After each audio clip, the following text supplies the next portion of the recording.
kabar kawan-kawan penikmat pertandingan catur? Kembali lagi dengan saya, pecatur pos ronda.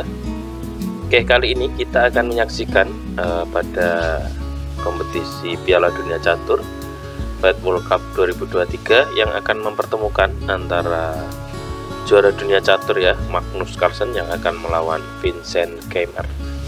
Oke, di sini hitam dipegang oleh Vincent dan putih dipegang oleh Carlsen. Oke, langsung saja kita saksikan pertandingannya. Ini adalah pertandingan penentu teman-teman. Putih harus menang atau Magnus Carlsen harus menang, dan Vincent cukup remis atau seri. Oke, langsung kita saksikan pertandingannya. Dimulai dengan pion putih maju di E4, King Pawn opening, dan dibalas hitam dengan pion di E5. Dilanjutkan kuda ke F3 open game, dan kuda hitam berkembang di C6. Ini adalah King's Knit opening, dua kuda dari kedua pemain, dan setelah dilanjutkan dengan gajah di B5. Ini yang kita sering lihat pembukaan yang dilakukan beberapa Grandmaster, yaitu Ruy Lopez. Dari Ruy Lopez ini hitam meresponnya dengan pion maju di A6, dan ini adalah Morphy defense. Gajah mundur ke A4 dan dilanjutkan kuda berkembang di F6. Putih merespon dengan pion maju di D3 dengan persiapan menempatkan gajahnya sekaligus memberikan pin, maka direspon hitam dengan gajah berkembang di C5 dan dilanjutkan sesuai rencana, yaitu gajah mengepin kuda di G5. Pertandingan lanjut dengan pion maju di H6 sekaligus memberikan ancaman pada gajah.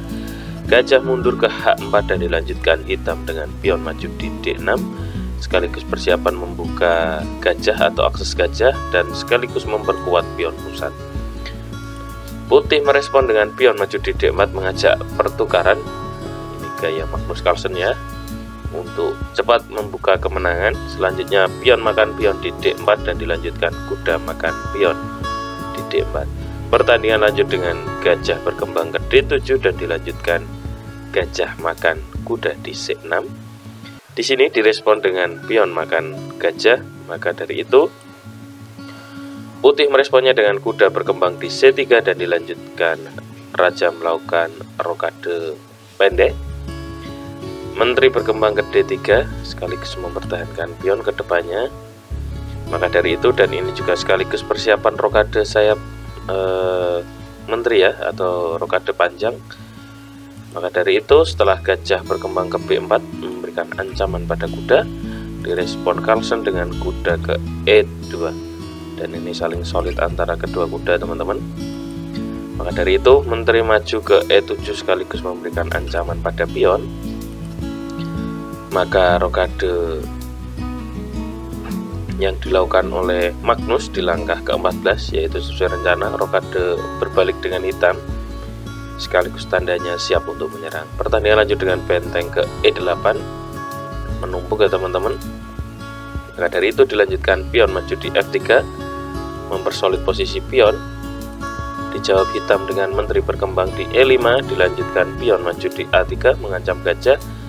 Gajah langsung makan kuda di C3 dan dimakan kembali dengan menteri sekaligus mengajak tantangan dan mengarahkan ke endgame. Di sini diterima oleh Vincent dan diterima kembali Magnus dengan kudanya di C3. Maka berlanjut kuda ke H7 sekaligus persiapan mendorong pion maupun akan berkembang ke F8. Putih merespon dengan pion maju di G4 dan dilanjutkan pion hitam maju di F6, dan di sini pion putih kembali didorong di H3 dan dilanjutkan kuda berkembang di F8. Gajah mundur ke G3 dan hitam kuda ke E6. Maka lanjut pion maju di H4 terus menerus menyerang ya. Raja berkembang di F7 dan dilanjutkan pion di H5. Maka dilanjutkan putih dengan bentengnya ke D8, benteng putih ke H1, dan gajah hitam mundur ke C8. Persiapan menempati titik penting yaitu B7. Dilanjutkan putih dengan bentengnya maju di D3, maka lanjut gajah berkembang ke B7 sekaligus persiapan membuka akses dan nanti akan membuka akses jalan gajah. Maka kuda berkembang di B1 dengan tujuan berkembang ke D2 dan nanti akan berkembang dan menempati titik paling penting yaitu A5 sekaligus ancaman pada gajah maupun pion ke depannya. Pertandingan lanjut dengan pion didorong di C5, maka direspon dengan pion maju di C4. Gajah berkembang di C6 dan dilanjutkan pion maju di B3. Maka hitam melihat celah bahwasanya ini adalah pion lemah ke depannya, maka dari itu benteng digeser ke B8. Direspon Magnus dengan gajahnya berkembang di F2, antisipasi jika kuda berkembang ya teman-teman. Dan setelah itu baru benteng ditumbuk, persiapan ditumbuk di B7, maka kuda berkembang di D2 mempertahankan pionnya kembali. Maka dilanjutkan benteng bertumbuk dan di sini gajah ke E3. Karena apa? Ini antisipasi jika nanti kuda berkembang di antara kedua tempat ini. Maka dari itu raja mundur ke G8, ini adalah langkah tunggu apa yang akan dilakukan putih selanjutnya. Maka dari itu raja berkembang di C2, dilanjutkan kuda berkembang ke D8. Pion maju di F4 sekaligus persiapan mendorong pion atau mendorong pion di posisi G5. Maka dari itu di sini pion hitam didorong ke A5 dan dilanjutkan pion maju di E5. Pion makan dan dimakan kembali dengan pion E5 dan direspon hitam dengan kudanya berkembang di F7 mengancam 2 kali. Dan selanjutnya gajah hitam berkembang di F4, dilanjutkan pion makan pion, dimakan kembali dengan gajah teman. Pion hitam didorong di A4 sekaligus berusaha membongkar posisi pertahanan putih di sayap kiri. Maka dari itu gajah kembali ke C3 dan setelah pion makan pion di B3 skak. Dan di sini pion hitam dibuat pertahanan oleh Magnus Carlsen. Ini adalah salah satu pertahanan yang sangat menarik kali ini. Oke teman-teman, bisa lihat di sini benteng berkembang ke E8 mengajak pertukaran dan mengarahkan ke endgame pertarungan sampai akhir. Benteng makan benteng di E8 dan dilanjutkan dimakan kembali dengan gajah. Putih bergerak ke D5 sekaligus memberikan ancaman pada pion. Maka dari itu direspon dengan gajah di C6. Pion dimakan benteng di C5 dan gajah berkembang ke D7 sekaligus memberikan ancaman pada pion di G4. Maka dari itu di sini gajah berkembang ke D4 dan dilanjutkan gajah makan pion di G4. Pion didorong di A4 dan dilanjutkan kuda berkembang di G5. Maka dari itu gajah ke E3 sekaligus memberikan ancaman pada kuda. Jika nanti dimakan pion, maka pastinya akan dimakan dengan benteng dan di sini posisi Magnus akan unggul dengan pionnya. Oke, pertandingan lanjut dengan kuda berkembang di F3 dan ini mengajak pertukaran teman-teman dan direspon Magnus dengan kuda makan kuda di F3 pada langkah 46. Dilanjutkan gajah makan kuda di F3, pion didorong di A5.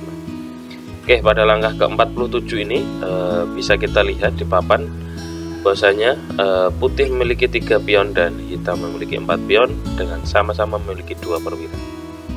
Oke, kita lanjutkan pertandingan dengan benteng bergerak di B4 mempertahankan pionnya sekaligus akan bergeser dan mengancam pion.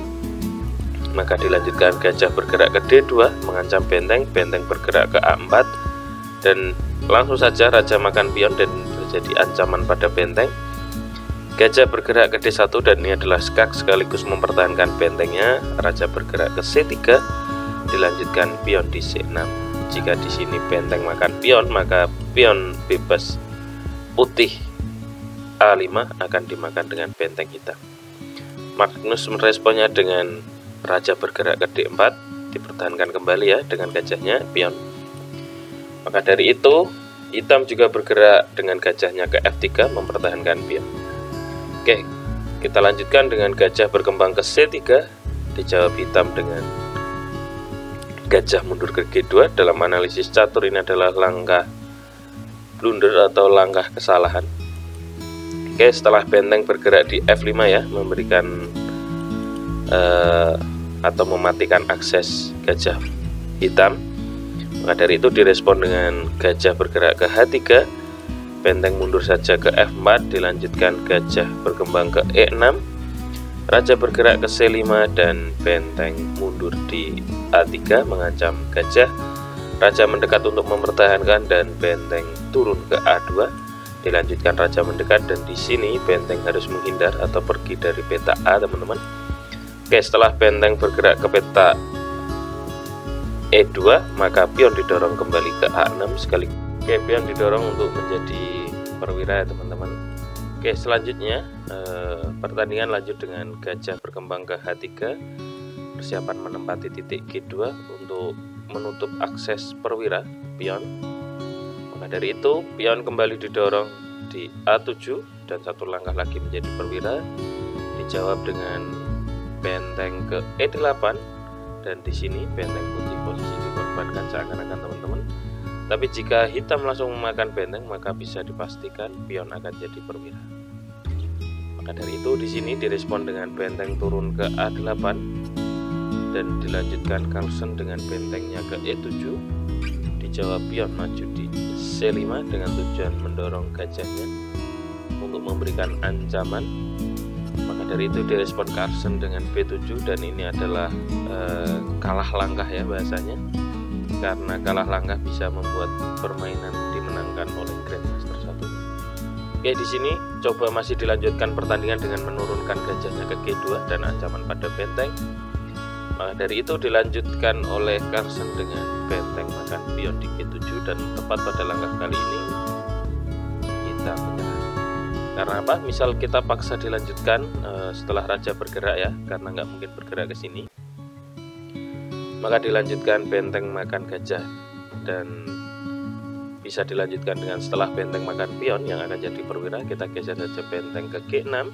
Jika dipertahankan maka kita bisa menggeser benteng ke C6. Dan pada permainan Grandmaster, unggul pion adalah unggul kemenangan. Oke, dan unggul perwira bisa jadi juga unggul kemenangan. Oke, terima kasih teman-teman sudah menyaksikan pertandingan kali ini. Bisa di subscribe, share, like, dan komen untuk konten kali ini. Terima kasih.